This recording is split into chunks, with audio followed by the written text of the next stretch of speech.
नमस्कार दोस्तों, कैसे हैं आप सब लोग। उम्मीद करता हूं अच्छे होंगे, अपनी स्टडी अच्छे से कर रहे होंगे। दोस्तों, आज दिनांक 29 जनवरी 2026 को प्राइम एजुकेशन हब के इस यूट्यूब चैनल पे मैं आपका स्वागत करता हूं। दोस्तों, आज की इंपॉर्टेंट न्यूज़ डिस्कस करने से पहले हम थोड़ी सी हमारे इस इनिशिएटिव के बारे में बात कर लेते हैं। इस इनिशिएटिव में हमने प्लान किया है कि हम वीक के 5 दिन यानी मंडे टू फ्राइडे जो भी इंपॉर्टेंट न्यूज होगी उसको डिस्कस करेंगे। साथ ही सैटरडे और संडे में जो न्यूज होगी उसको अगले 2 दिन यानी मंडे और ट्यूसडे में इंक्लूड करके डिस्कस करेंगे। कोई गवर्नमेंट हॉलीडे नहीं होगा, किसी भी तरह की कोई छुट्टी नहीं होगी। Monday to Friday without fail हम इस डिस्कशन को डिस्कस करेंगे। सबसे पहला हमारा ये इनिशिएटिव। ऐसा हम क्यों कर रहे हैं, इसके पीछे 2-3 मेजर रीजन है। सबसे पहला, आरपीएससी का जिस तरह से जो बदलता पैटर्न है, जिस तरह मैगजीन पढ़ के या फिर कोई एक न्यूज़पेपर पढ़ के जिस तरह से क्वेश्चन सॉल्व कर लिया करते थे, वो शायद अब पॉसिबल नहीं है। इसके लिए आपको चाहिए एक कंटिन्यूटी, आपकी तैयारी में कंटिन्यूटी, आपके अंडरस्टैंडिंग में कंटिन्यूटी और आपके फैक्ट्स जो आप याद कर रहे हैं उनमें एक दूसरे से रिलेशन। तो इसी हिसाब से ये इनिशिएटिव अगर आप फॉलो करते हो तो आपकी कैपेसिटी बिल्डिंग होगी, साथ ही आप एम्पावर होंगे उस तरह के क्वेश्चन का आंसर करने में भी जो एक अंडरस्टैंडिंग की और एक डेप्थ की मांग करते हैं। तो ये हमारा प्रयास है। इसमें हम कोशिश करते हैं जितनी भी इंपॉर्टेंट न्यूज जो अलग अलग न्यूज़पेपर में, सूजस में और राजस्थान के जो पब्लिकेशंस है उनसे, साथ ही जो इम्पोर्टेंट आर्टिकल होते हैं, जो करंट में मुद्दे चल रहे हैं, उनकी भी थोड़ी समझ हमारे में विकसित हो, ताकि हम जितनी भी वनडे एग्जामिनेशन है, आरएएस प्रारंभिक परीक्षा है, आरएएस मेंस परीक्षा है, उसके हिसाब से हमारी एक कंसोलिडेटेड तैयारी हो सके। ठीक है, तो डिस्कस कर लेते हैं हम आज की हमारी इंपॉर्टेंट न्यूज। सबसे पहली जो न्यूज है वो है हमारा, जो अभी आपको पता है, जयपुर में लिटरेचर फेस्टिवल आयोजित हुआ। इस लिटरेचर फेस्टिवल में महाकवि कन्हैयालाल सेठिया पुरस्कार, यानी ये पुरस्कार का नाम है, क्या है, महाकवि कन्हैयालाल सेठिया। इसको सम्मानित किया, यातिंद्र मिश्र को सम्मानित किया इस फेस्टिवल में। ठीक है, याद रखेंगे आप, याद रखेंगे यातिंद्र मिश्र, जिनको कन्हैयालाल सेठिया पुरस्कार दिया गया। कहाँ पे दिया गया? जयपुर लिटरेचर फेस्टिवल में। दूसरा आप याद रखेंगे कि मेहंदी का बाज जयपुर एक जगह है, ये एक स्थान है जहाँ देश की पहली महारुद्रा शक्तिपीठ की स्थापना की जाएगी। यानी महारुद्रा शक्तिपीठ की ये पहली पीठ होगी। कहाँ पे? पूरे देश में। और कौन सी जगह है आप याद रखेंगे? मेहंदी का बास। ओके दोस्तों, उसके बाद अगली एक पुस्तक है जो बहुत इंपॉर्टेंट पुस्तक है, मरुधरा के प्रेरणा पुंज, राव शिवराज पाल सिंह के द्वारा लिखी गई। किसके द्वारा? राव शिवराज पाल सिंह। पुस्तक का नाम है मरुधरा के प्रेरणा पुंज, यानी मरुधरा के वे लोग जिन्होंने प्रेरित किया, उस तरह से कुछ इंपॉर्टेंट जो पर्सनैलिटीज है उनके ऊपर ये पुस्तक लिखी गई है। ये भी आप याद रखेंगे। अगली एक न्यूज है, दैनिक भास्कर की न्यूज है। जयपुर में जो बर्ड फेस्टिवल है वो आयोजन किया गया 31 जनवरी और 1 फरवरी को आयोजित होगा, यानी 2 दिवसीय।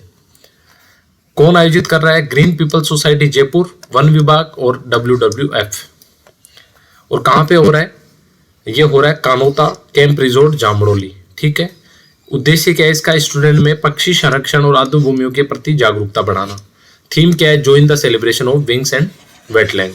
देखो दोस्तों, क्या हो रहा है? जयपुर में बर्ड फेस्टिवल हो रहा है।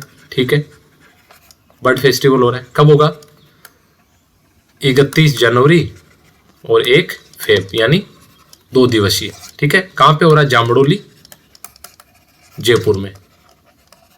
कहाँ पे? कानोता रिसोर्ट एक जगह है। ठीक है, ये आप याद रखेंगे, कानोता रिसोर्ट। ठीक है, उसके बाद इंपॉर्टेंट बात क्या है? कौन का आयोजित कर रहा है? एक तो एनजीओ है। कौन सा है?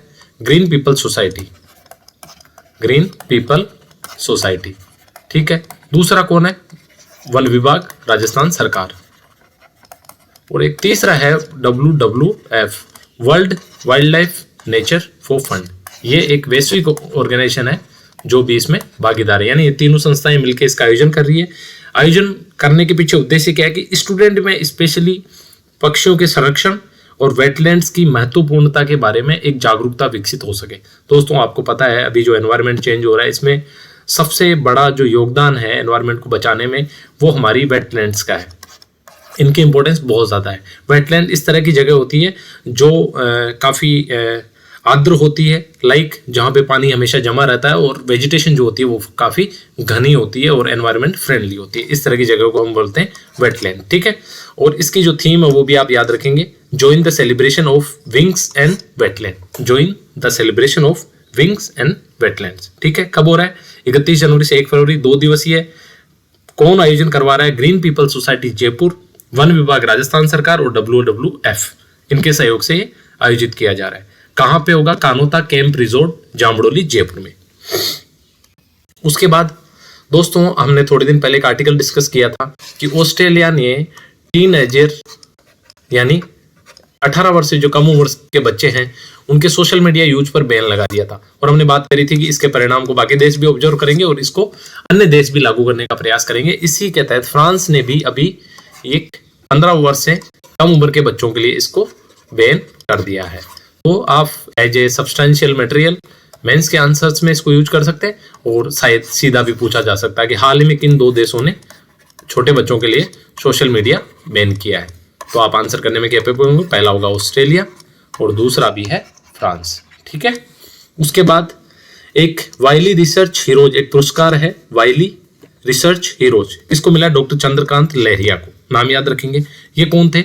ये इंडियन पब्लिक हेल्थ स्पेशलिस्ट थे, यानी कि भारत में सार्वजनिक हेल्थ के विशेषज्ञ थे, यानी डॉक्टर थे, और ये पुरस्कार पाने वाले पहले भारतीय, इसलिए ये इंपॉर्टेंट हो जाता है नेशनल न्यूज में।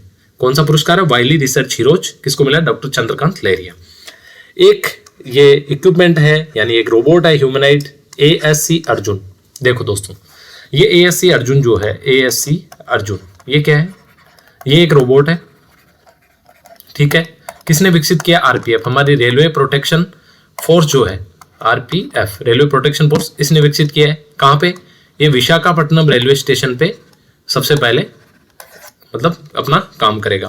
दूसरा, ये देश में पहला अवसर है कि जब रेलवे ने इस तरह का रोबोट बनाया हो। ये क्या करेगा? ये लोगों को सुरक्षा देगा, लोगों को आपात स्थितियों में हेल्प करेगा और उनकी जनरली भी हेल्प करेगा, और 2 से 3 भाषाओं में भी ये मतलब स्वचालित घोषणाएं कर सकता है, हिंदी, तेलुगु और इंग्लिश में। ठीक है। हिंदी, इंग्लिश और तेलुगु आपके विशाखापट्टनम यानी आंध्र प्रदेश की स्थानीय भाषा। तो ये आप याद रखेंगे।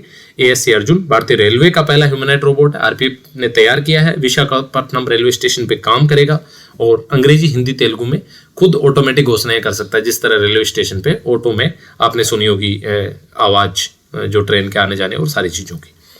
उसके बाद एक इंपॉर्टेंट न्यूज है डूम्सडे क्लॉक। ये डूम्सडे क्लॉक, ये अभी हाल ही में न्यूज में था। ये क्या है दोस्तों? ये देखो, एक ऐसी घड़ी है जो विश्व में जो मानव जनित आपदा होती है, मानव जनित आपदा या विनाश, इसको सूचित करती है।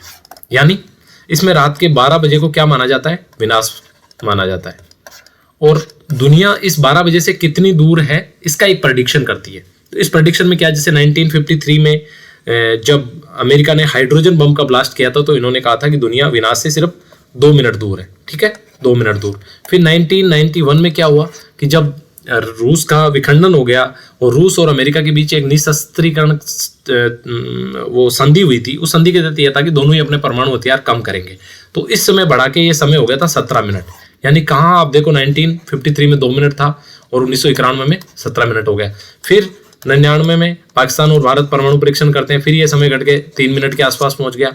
ठीक है, उसके बाद फिर 2023 में रूस यूक्रेन जब युद्ध हुआ तो ये पहुंच गया था मात्र 90 सेकंड दूर। यानी दुनिया विनाश के बहुत नजदीक है।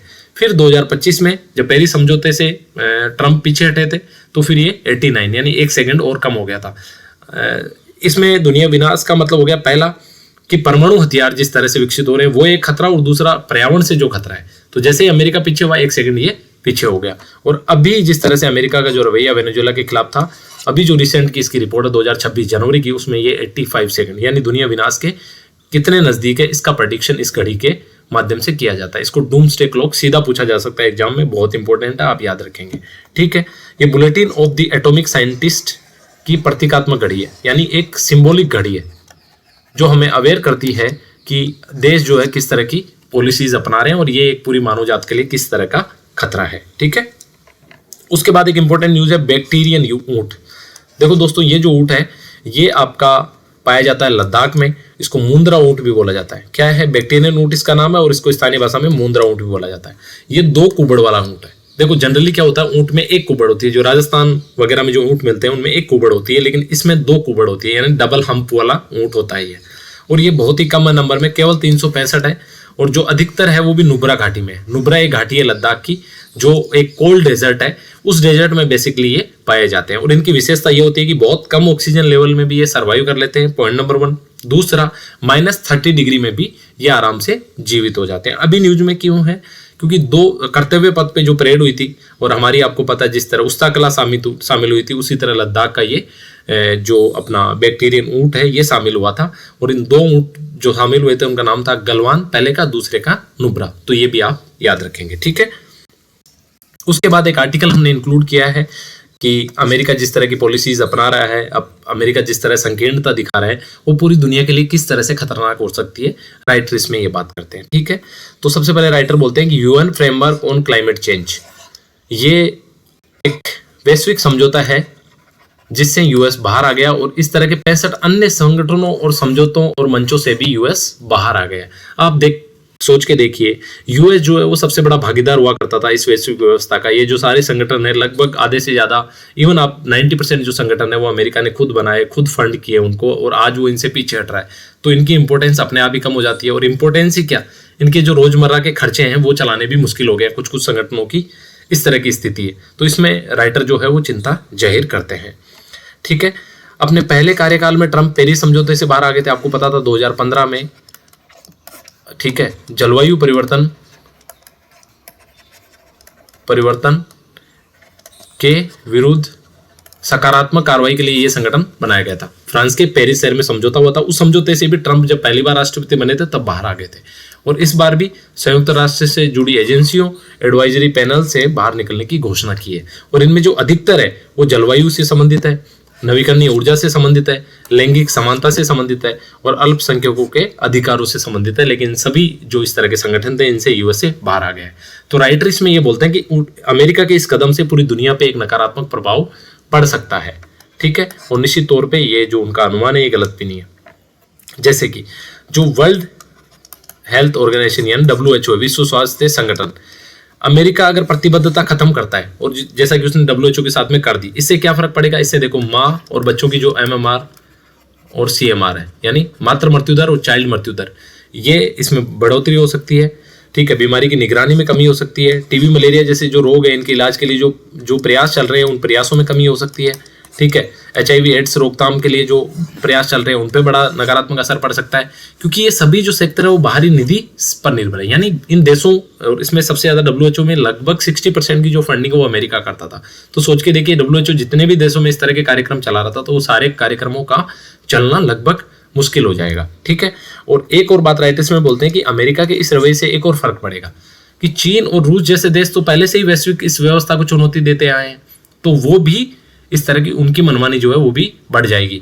और अमेरिका भी उनको नैतिक रूप से इतना कमजोर रहेगा कि वो कुछ कह नहीं पाएगा, क्योंकि अगर व्यक्ति तभी कह पाता ना जब खुद ठीक रहता है, अगर खुद ही ठीक नहीं है तो वो दूसरे को क्या समझाएगा, ठीक है। तो इस तरह की बात राइटर इसमें कर रहे हैं। और बाकी देशों के लिए भी एक तरह का नजरिया, एक उदाहरण बन जाएगा, और इससे लोग नकारात्मकता की तरफ ही बढ़ेंगे और वैश्विक संगठन कमजोर होंगे, ठीक है। संकीर्ण राष्ट्रवाद से नई चुनौतियां बढ़ेगी, जैसे नस्लवाद और जातीय राष्ट्रवाद जैसी भावनाएं बढ़ सकती है। आपको पता है जातीय राष्ट्रवाद कितना खतरनाक है, ठीक है। नाजीवाद और फांसीवाद से किस तरह सेकेंड वर्ल्ड वॉर में दुनिया को गंभीर नुकसान हुआ था, ठीक है। इतिहास साक्षी है कि इस तरह की इंसानी प्रवृत्तियों से बुरे कर्मों की खुली छूट मिल जाती है और इसके सामाजिक, राजनीतिक नकारात्मक और खतरनाक परिणाम सामने आते हैं।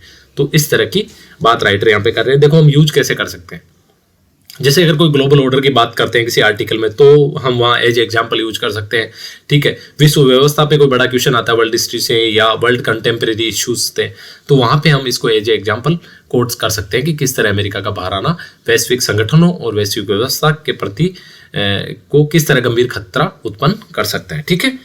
उसके बाद जो अगला एक आर्टिकल है वो है, हमें पता है, EU और इंडिया के बीच जो फ्री ट्रेड एग्रीमेंट हुआ। आज काफी आर्टिकल हुए, जो एक इंपॉर्टेंट आर्टिकल था द हिंदू का एडिटोरियल, वो हमने इसमें लिया। एक आध आर्टिकल और हम आगे वाले डिस्कशन में ले लेंगे, एक साथ ज्यादा लेने से ठीक नहीं है, उसके बजाय हम एक एक आर्टिकल को अगले 2-3 दिन में डिस्कस कर लेंगे। तो एक महाद्वीप यानी बहुत बड़ा बदलाव है, जो एडिटोरियल है इसका टाइटल अपने आप में एक है कि ये काफी बड़ा बदलाव है। देखो, इसमें राइटर ये बोलते हैं कि चलो समझौता हो गया, लेकिन कीटनाशकों के उपयोग और औद्योगिक उत्सर्जन, देखो मैं आपको समझाता हूं। जो सबसे बड़ी चिंता है वो ये है कि पहली चीज, EU जो है, यूरोपियन यूनियन, वो इस बात को लेके हमेशा कंसर्न रहता है कि इंडिया के जो उत्पाद है उनमें बहुत ज़्यादा मात्रा में रसायनों का प्रयोग होता है, और इन रसायनों के प्रयोग की वजह से हमारे कई सारे प्रोडक्ट को वो खारिज कर देते हैं। जैसे हमारा एक मैंगो वहाँ जाता है तो कई सारे मैंगो को वो ये बोल के कि इसमें बहुत ज़्यादा केमिकल यूज हुआ है, हम इसको नहीं लेंगे। तो इस तरह की चिंताओं पे उन्होंने इस एफटीए में ये बोला कि भाई हम इसको कंसिडर नहीं करेंगे, हमें एकदम क्वालिटी अच्छी चाहिए। तो ये चिंता है। दूसरा ये कि वो ये बोलता है आपके जो उत्पादन होता है, मान लो हमारे यहाँ जो स्टील बना, ठीक है, स्टील पे तो कोई टैक्स नहीं है, लेकिन स्टील कैसे बना है, यानी इससे एनवायरनमेंट को कितना नुकसान हुआ है, उस तरह वो एनवायरनमेंट टैक्स लगाते हैं। ठीक है, तो राइटर इस आर्टिकल में ये बोल रहे हैं कि भाई ये भी एक चिंता का विषय है, क्योंकि मान लो पहली चीज एनवायरनमेंट टैक्स लगेगा तो वैसे ही हमारे जो प्रोडक्ट होंगे इंडिया के वो यूरोपियन मार्केट में जाके महंगे हो जाएंगे। और अगर हम इसके लिए कुछ मतलब मान लो कि कम उत्सर्जन हो तो इसके लिए हमें बहुत सारा निवेश करना पड़ेगा, तो हमारे लिए वो उस तरह से ज्यादा आर्थिक नुकसान वाला होगा।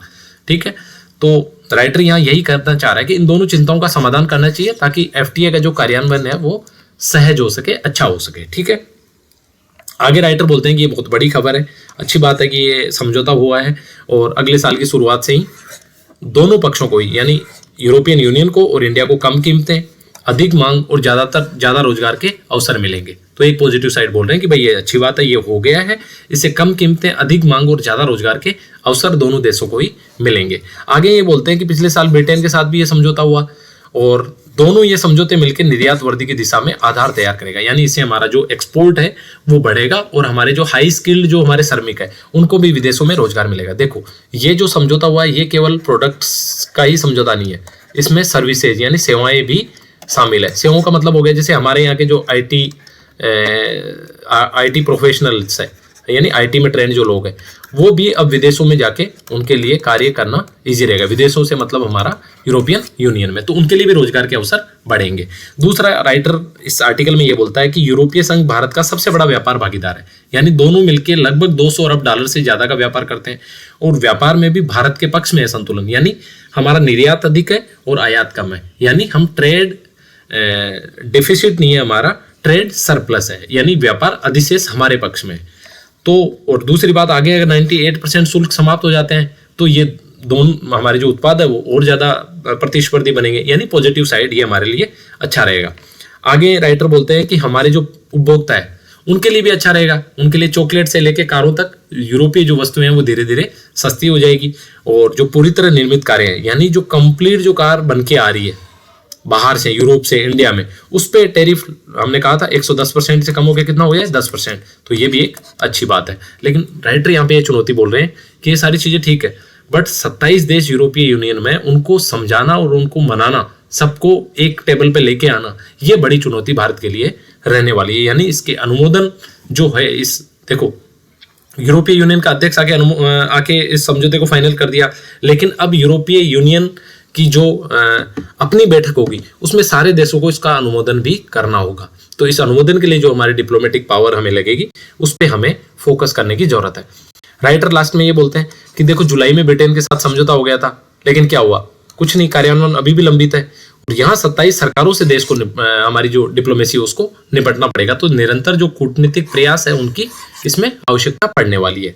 दूसरा, रूस से जो हम तेल खरीदते हैं इसको भी कुछ यूरोपियन देश मुद्दा बना सकते हैं, ये भी हमारे लिए एक चुनौती है।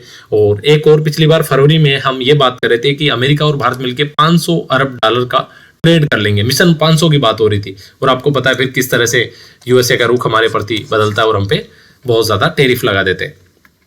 तो ट्रंप भी इस डील से, दोनों साइड ही राइटर यहाँ पे बोलते हैं कि या तो ये हो सकता है कि यूरोपीय यूनियन पे, यूरोपियन देशों पे कुछ शक्ति दिखाए तो कुछ देश इसमें ढिलाई बरतें लागू करने में, या फिर ये कि उससे प्रेरित होके और इंडिया और यूएसए की जो डील है वो भी फास्ट फॉरवर्ड हो सकती है। यानी इसमें दोनों ही संभावनाएं राइटर व्यक्त कर रहे हैं कि ये किसी भी तरफ जा सकता है, दोनों ही तरफ, एक तरफ जाता है तो भारत के लिए फायदा होगा, और अगर वो यूरोपियन देशों को उस तरह से धमकाता है या कुछ शक्ति दिखाता है तो फिर कुछ देश इसमें ढिलाई या रिलेक्टेंट हो सकते हैं। ठीक है, उसके बाद यूरोपीय संघ की अति नियामकीय नीतियां, देखो कुछ नियामकीय नीति जिनकी हमने पहले बात करी थी। पहली चीज, पौधों और पशुओं के स्वास्थ्य पर स्वच्छता और फाइटोसैनिटरी मेजर्स। देखो एक आप शब्द याद रखेंगे, फाइटोसैनिटरी मेजर्स, ये क्या होते हैं, ये स्वच्छता और स्वास्थ्य, वही हमने जो रसायन की बात करी, ठीक है, तो ज्यादा उर्वरक का इस्तेमाल या फिर इनकी जो क्लीनिंग वगैरह है, ठीक है, जो प्रोडक्ट की फिनिशिंग वगैरह है, इन सब चीज़ों को लेके यूरोपियन यूनियन बहुत ज़्यादा स्ट्रिक्ट है। तो इनको वीक करने से बिल्कुल इनकार कर दिया यूरोपियन यूनियन ने। दूसरा कार्बन बॉर्डर एडजस्टमेंट मैकेनिज्म। देखो ये क्या होता है भाई, जो स्टील, सीमेंट, एल्यूमिनियम जो हमने प्रोड्यूस करी है उनका कार्बन उत्सर्जन कितना है, इसके आधार पे कम कर लगाता है यूरोपियन यूनियन। किस नाम से? Carbon border adjustment mechanism, CBAM। तो इस पे भी उसने कोई समझौता नहीं किया है। तो ये गैर शुल्क बात है, यानी डायरेक्ट टैक्स नहीं है, लेकिन ये इस तरह से टैक्स लगता है।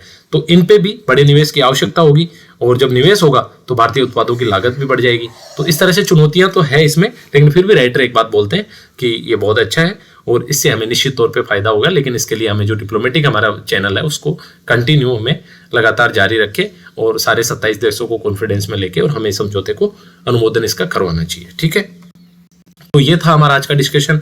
उम्मीद करता हूँ आपको अच्छा लगा होगा, समझ में आया होगा। अगर कुछ भी आपको लगता है कि इसमें कुछ और बदलाव हम कर सकते हैं तो आप मुझे बताएंगे। ठीक है, तो इस तरह हम समाप्त करते हैं हमारे डिस्कशन को। जय हिंद, थैंक यू।